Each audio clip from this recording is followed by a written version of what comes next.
Hello বন্ধুরা, কেমন আছো? আশা করি সবাই ভালো আছো। এই দেখো সকালবেলা তোমার দাদাভাই এই যে আদা জল খাচ্ছে, সেই জন্য করে দিলাম।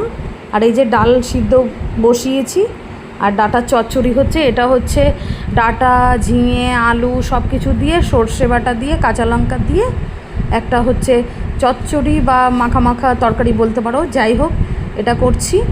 তোমরা কে কে এরকম ডাঁটা খেতে ভালোবাসো? আমি কিন্তু খুব ভালোবাসি। তারপরে দেখো কীরকম বৃষ্টি নেমেছে রান্না করতে করতে। এই দেখো প্রচুর বৃষ্টি নেমে গেছে, প্রচুর বৃষ্টি হচ্ছে আমাদের এখানে।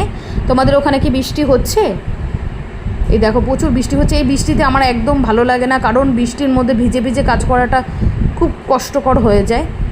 তারপরে আসো তোমাদের দেখাই আজকে কি রান্না করেছি। আমার স্নান টান সব রেডি একবার কমপ্লিট হয়ে গেছে। তারপরে এবার আসো তোমাদেরকে আজকে দেখাই যে আমি আজকে কি রান্না করেছি। আমার এই বৃষ্টির দিন ছোটোবেলায় ভালো লাগতো, এখন আর ভালো লাগে না, সেটাই বলছি আমি আপনাদের সঙ্গে।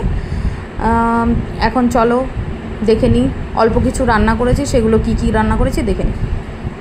দেখো গরম ভাত করেছি, তারপরে হচ্ছে ডাঁটার ঝোল করেছি বা মাখা মাখা তরকারি, যাই হোক।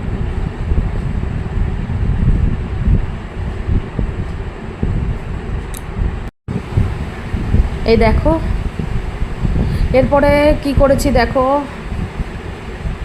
এরপরে করেছি বড়ি ভাজা। আমি বড়ি ভাজা খেতে ভালোবাসি, আমার ছেলে মেয়েও খুব ভালোবাসে। তারপরে করেছি কি দেখো, তারপরে করেছি উচ্ছে ভাজা।